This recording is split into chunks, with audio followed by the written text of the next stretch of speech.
Всем привет! Это канал Any Nails. В этом видео мы выполним популярный дизайн, который выполняется при помощи блесток. Блестки у меня будут голографические, которые очень круто смотрятся как раз в глубине и светятся оттуда. И блестки уже я эти показывала вам в видео, делала другие еще блестки обзор именно этой фирмы Луи Филипп. Если вы не смотрели, обязательно посмотрите, ссылка будет в описании.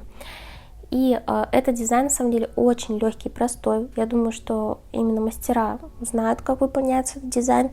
Но это видео больше для новичков, кто хочет узнать, как я выполняю этот дизайн. Ногти у меня уже подготовлены, и у меня сделано наращивание. Поэтому никаких баз, ничего я сейчас наносить не буду. Я сейчас только зашлифую кутикулу, покажу вам просто, как я это делаю. Я беру свой зеленый шлифовщик, есть еще розовый шлифовщик или черный шлифовщик. Черный шлифовщик, он более такой грубый, для грубой кожи. Зеленый такой средний и розовый еще более мягкий. Вот, я рекомендую вам взять зеленый. И мы проходимся по коже, я спрызгиваю либо водой, либо антисептиком на водной основе. И прохожусь по кутикуле для того, чтобы на видео, на фото ноготочки смотрелись красиво, чтобы кожа была зашлифованная и не было вот этих сухих торчашек. Вот, мы все аккуратненько зашлифовываем. Но если, смотрите, если у вас ногти сделан маникюр, все дела, нам нужно нанести тонко базу. Тонко, самую хорошую базу, которую вы любите. Наносим базу и только после этого выполняем дизайн, как я делаю дальше. У меня сделано наращивание, поэтому мне это не нужно делать. Все, я смахиваю пыль, делаю это верной кистью. И вся пылюшка из-под кутикулы уходит, и у меня получается ровное покрытие. Я уже делала видео, как наращивать на верхние формы. Я здесь делала наращивание именно верхними формами, поэтому переходите и посмотрите, ссылочки будут все в описании. Вот такая вот у меня есть база 0,7 и блестки, которые я вам уже показала. Сейчас я беру свою кисточку любимую, она такая в виде лепестка. Брала ее в художественном магазине, и она там стоила недорого. Допустим, в маникюрных такие кисти стоят дороже. И обратите на это внимание. И далее мы берем и около кутикулы распределяем эти блестки. Нам нужно сделать так, чтобы они, во-первых, легли на наш ноготок, чтобы не торчали. А с этими блестками, по сути, так легко получается. Можно делать это, кстати, тонкой кистью, если вам удобно. И нужно так сделать, чтобы именно около кутикулы у вас были нанесены блестки именно так, чтобы не было проплешин. А дальше уже там на миллиметр дальше уже не важно. Ну, я вот делаю примерно на 1/3 ноготка сверху около кутикулы, чтобы блестки были. Вот. Единственное, что я могу вам сказать, что делайте так, чтобы ваши блестки не были на краю ноготка, то есть около свободного края.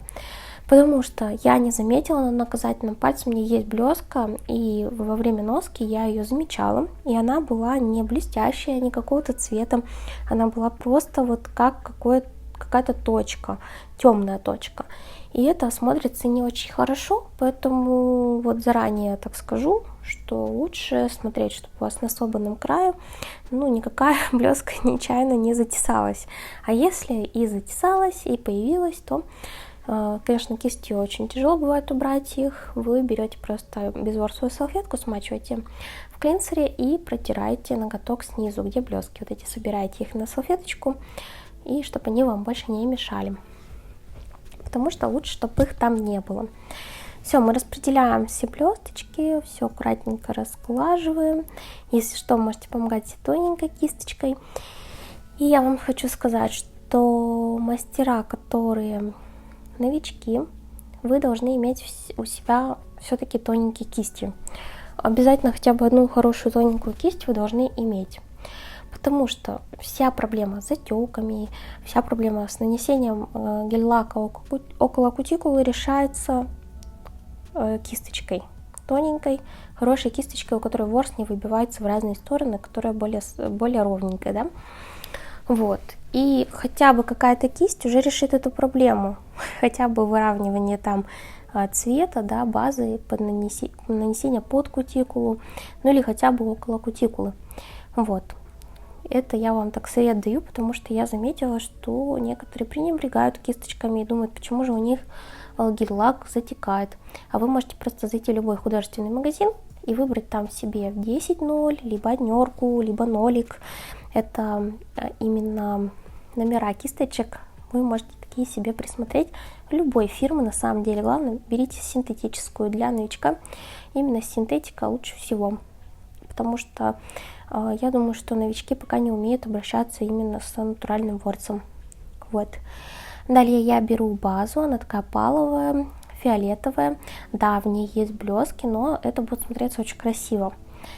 Я наношу на ноготочек. У меня из-за того, что уже сделано, так скажем, наращивание, уже сделан какой-то небольшой объем на ногтях, поэтому я стараюсь сделать все-таки тоненькое покрытие, не перебарщиваю с базой. Все наношу относительно тоненько, ну, чтобы цвет, конечно, тоже перекрылся. Оставляю около кутикулы я где-то 1 миллиметр и помогаю себе тоненькой кисточкой подвести и выровнять там, где мне нужно. Базу распределить более ровно. Смотрите, когда у нас квадрат, у нас не может быть такого, что мы перевернули ноготок, сцентровали капельку и все готово. В этом случае все-таки не так делается. Нам нужно, да, мы перевернем, да, мы выровняем на ноготочке эту капельку, но потом, когда вы вернете в обратное положение, постарайтесь распределить базу так, чтобы все-таки на квадрате это смотрелось красиво, чтобы во всех сторонах присутствовал цвет, чтобы не было проплешин, потому что это квадрат.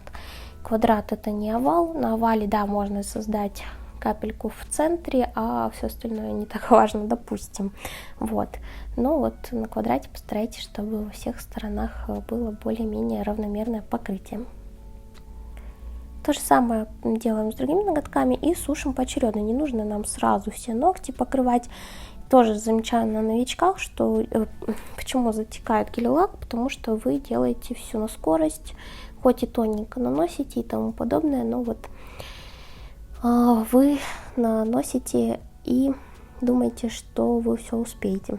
Старайтесь наносить все-таки по одному ноготочку, и у вас все будет хорошо, никуда ничего не затечет, и все будет замечательно.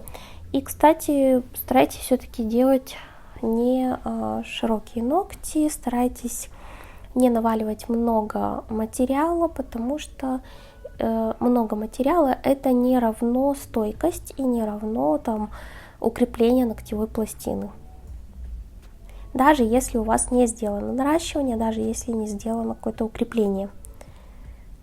Все, вот мы высушили все ноготочки, и теперь мы можем покрыть топом. Перед топом не нужно стирать липкость, но если только вы залезли в какую-нибудь шерстюшку, да, вот, и либо запачкали, либо прислонились своими руками.